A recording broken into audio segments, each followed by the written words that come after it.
রিউর বিয়ের তারিখটা অনেক দিন আগেই জেনেছিলাম, ভ্যালেন্টাইন ডে, সেই দিনকে বিয়ে। আর শান্তিনিকেতনে আসতে না আসতেই রিউ চলে এসেছিল নেমন্তন্ন করতে।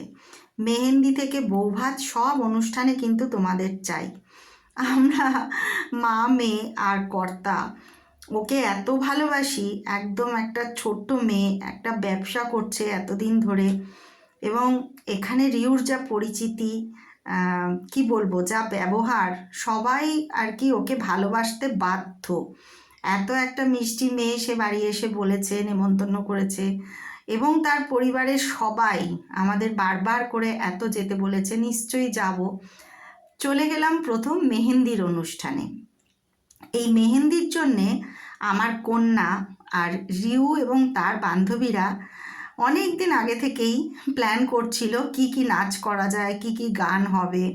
এবং তার সাথে আমরা শান্তিনিকেতন আসার পর আর কি চলছিল মাঝে মাঝেই রিহার্সাল। তার মধ্যে আমাদের এত শরীর খারাপ যে মানে কথা দিয়েছি যাব, তাও যেতে পারিনি, এইরকম অবস্থা। কিন্তু শেষ পর্যন্ত তো দিনটা চলেই এলো। আর কি মিষ্টি লাগছিল যে সেই দিন রিউকে, কি বলবো, কোনো নায়িকার চেয়ে কোনো অংশে কম না। মানে আমরা মুগ্ধ একদম ওকে দেখে। ওর ড্রেস সেন্স বলো এবং মেকওভার বলো, সব কিছু এত সুন্দর। চলে এলো শ্বশুরবাড়ি থেকে মেহেন্দি। ওর শ্বশুরবাড়িটাও ভারী ভালো হয়েছে, প্রত্যেকের ব্যবহার এত ভালো, সবাই এত আন্তরিক, কি বলবো।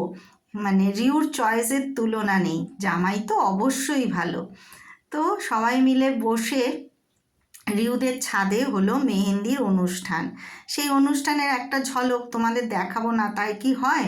আর সবাই এত আনন্দ করছিল দেখে মনটা ভরে যাচ্ছিল। অল্প বয়সী মেয়েরা কি সুন্দর সেজেছিল, ওদেরই তো আনন্দ বলো। আর তার সাথে ছোটগুলো দলে তারা বেশ ভারীই ছিল। মেহেন্দি পড়তে কিন্তু অনেক সময় লাগে। আর সেই সময়ে আমার মেয়ে কি করছে দেখো, কয়েকটা ফলস নেল কিনেছিল জুডিও থেকে। সেই নেলসগুলো মানে ফিট করার আর সময় পায়নি, তাই সঙ্গে করে নিয়ে এসেছিল। রিউদি যখন মেহেন্দি পরবে আমি বসে বসে নেলসগুলো সেট করে নেব, সেগুলোই আপ্রাণ চেষ্টা করে যাচ্ছে সেট করার।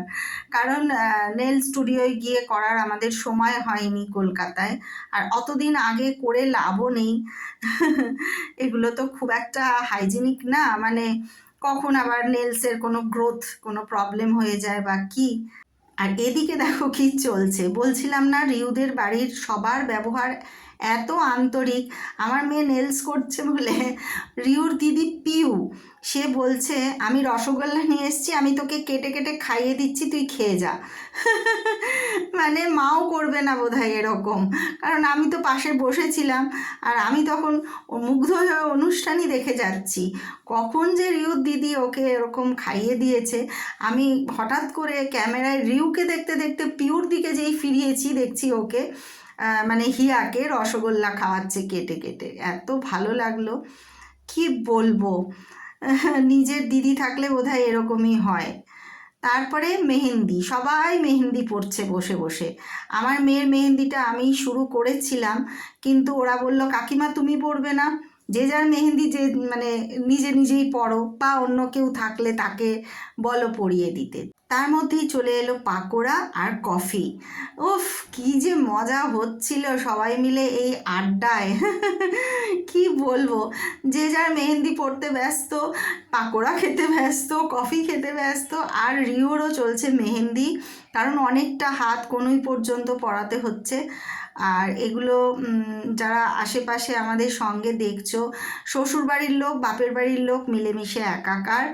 আমার তো সবাই সাথে পরিচয় ছিল না, গিয়ে আলাপ হলো। আর মনেই হচ্ছে না যে প্রথম আলাপ হলো। ওর পিসিরাও এত ভালো সবাই, কি বলবো, জোর করে করে আমাদের আরও নাও কফি নাও, আরও পাকোড়া নাও, আর গল্প করো। সব থেকে হচ্ছে গল্প, আড্ডা, হই হই এত হচ্ছিল যে মানে মনটা ভরে গেল। শান্তিনিকেতন আসার পর কলকাতা ছেড়ে আসার যে মন খারাপটা কোথায় যে নিমেষে হারিয়ে গেল কে জানে। আর আমিও বসে পড়েছি মেহেন্দি পড়তে। মেয়ে বললো তাহলে তুমিও একটু পড়ো, তাই আমি বললাম ঠিক আছে দেখি একটু পড়ি, যা পারি আর কি এক হাতে। এটা হচ্ছে রিউর মা, এর মানে তুলনাই হবে না এই বৌদির। কি যে ভালো ব্যবহার, কি যে আন্তরিকতা, সবাইকে একদম সমানভাবে, যাতে সবার কোনো কোনো অসুবিধা না হয় সেদিকে নজর রাখা। ও আর আমার মেয়ে দেখো নেচে যাচ্ছে, ওদিকে রিয়া নাচছে আর এদিকে হিয়া নাচছে। দুই বন্ধু মিলে নেচে যাচ্ছে, কি সুন্দর প্র্যাকটিস হচ্ছে তখনও, মানে এরপর ওরা স্টেজে নামবে তো, তার জন্যই আর কি নিজেদের একটু ওয়ার্ম আপ করে নিচ্ছে। তারপরে মেহেন্দি পড়া শেষ হলো, এই যে পিসি, এই পিসিও খুব মজার। হিয়ার যেমন ওখানে বন্ধু হয়েছে অনেক, আমারও অনেক বন্ধু হয়ে গেছে, তাদের সাথে ফোন নাম্বার দেওয়া নেওয়া, গল্প করা, এই পুরো বিয়ে বাড়িটা একসাথে থাকা, খুব মজায় কেটেছে আমাদের এই কদিন। তার প্রথম ধাপটা হলো এই মেহেন্দি থেকে শুরু। নাচগুলো তো তোমরা মানে দেখছোই, আরও দেব। আমার ক্যামেরায় যেগুলো আর কি শ্যুট করা হয়েছিল সেইগুলো এখনও আমি এডিটিং করিনি, এডিটিং করে অবশ্যই তোমাদের জন্য দেব। অপূর্ব নেচেছে এরা, যে কটা মেয়েই নেচেছে ভীষণ ভালো নেচেছে। রিউর তো কোনো তুলনাই হবে না, ওই তো বললাম কোনো অংশে কোনো নায়িকার থেকে কম সেদিন লাগছিল না, এতই সুন্দর ড্রেস আপ ছিল, ভীষণ ভালো লেগেছে আমাদের। আর এই কুর্তিটা দেখো মেহেন্দি পড়েছে দু হাত ভরে ভরে, কি মিষ্টি যে লাগছিল ওকে দেখতে। হিয়া আবার সামনে গিয়ে একটুখানি সেই মেহেন্দির ভিডিও করেছে, আর কীরকম দু হাত বাড়িয়ে দেখাচ্ছে দেখো সবাইকে। ও নেচেছে কিন্তু সেদিনকে, ওর নাচটাও আমার কাছে শ্যুট করা আছে, দেখাবো। আর আমি পড়েই যাচ্ছিলাম মেহেন্দি এক মনে, খুব সিরিয়াস হয়ে, কারণ এইটা না ইনস্ট্যান্ট মেহেন্দি, চায়না মেহেন্দি, মানে তুমি যদি একটু ভুল করো তাহলে সেই ভুলটাই থেকে যাবে, সেই কারণে খুব নিবিষ্ট মনে আমি পড়ে যাচ্ছিলাম, সবাই পড়ছিল আর চলছিল গল্প আড্ডা। মেহেন্দির অনুষ্ঠানে যাওয়া আমার এই প্রথম, আমি বাঙালি বিয়েতে মানে এখনকার যে সমস্ত রীতি রেওয়াজ শুরু হয়েছে তা আমি খুব একটা যাইনি, মানে এই প্রথম আমি কোনো মেহেন্দির অনুষ্ঠানে গেলাম। আমাদের সময় তো এগুলো ছিল না, মেহেন্দি হলদি, এখন অনুষ্ঠানগুলোর নামও পরিবর্তন হয়ে গেছে।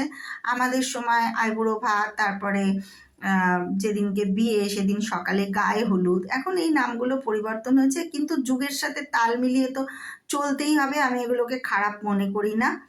আর এই যে দেখো লাস্ট অফ অল আমাদের দুজনের হাতের মেহেন্দি, আমার আর আমার মেয়ের পাশাপাশি কেমন লাগছে। রিউর মেহেন্দি আমরা পরে নিয়েছি হাতে সবাই মিলে। এবার সবাই প্রস্তুত হচ্ছে ডান্সের জন্যে। দেখো রিউর গেট আপটা কি মিষ্টি লাগছে দেখো, আর ওর মেহেন্দিটাও কমপ্লিট হয়ে গেছে। মেহেন্দিটা কিন্তু খুব সুন্দর পরিয়েছে, যে পরিয়েছিল খুব সুন্দর, আর রঙটাও এত গাঢ় হয়েছিল পরের দিন। ওরটা কিন্তু ইনস্ট্যান্ট মেহেন্দি না, ওরটা এমনি আমরা যে মেহেন্দিগুলো পরি সেই মেহেন্দি। আর এই দেখো পিউকে মেহেন্দি পরে কি মিষ্টি লাগছে। তারপরে শুরু হলো ফটো সেশন। মেহেন্দির ফটো তো তোলাই চাই, সবাই এত সুন্দর করে মেহেন্দি পরেছে। তারপরে শুরু হবে ওদের নাচ। সেদিন আমাদের আর একটা নেমন্তন্নও ছিল। নেমন্তন্ন ছিল যে বাড়িটায় আমরা, মানে যে হোমস্টেটায় আমরা রতনপল্লীতে এতকাল উঠতাম শান্তিনিকেতন আসলেই, তোমরা বহুবার দেখেছো, সেই হোমস্টের ছোটো কর্তার বিয়ে, মানে আমাদের ছোটোবাবু জিজোবাবুর বিয়ে। তো জিজোবাবুর বিয়ে কলকাতায় হয়ে গেছে, কিন্তু আমরা যেতে পারিনি, কর্তার শরীর খারাপ ছিল, তাছাড়া শান্তিনিকেতন আসার মানে হিড়িকে আর যাওয়া হয়নি, অ্যাটেন্ড করতে পারিনি। তো এখানে শান্তিনিকেতনেই ওরা একটা রিসেপশন পার্টি রেখেছিল, আর সেটা পড়েছিল রিউর মেহেন্দির দিনই। মেহেন্দির সন্ধ্যায় নাচ গানের পর আমরা গেছিলাম সেই পার্টিতে রতনপল্লীতে, সেই জন্যে রিউদের বাড়ি সেদিন সবাই অনেক করে বলার পরও আমরা খেতে পারিনি। পরপর আসছে বিয়ে বাড়ির ব্লগ, দেখতে থাকো, গল্প হলেও সত্যি।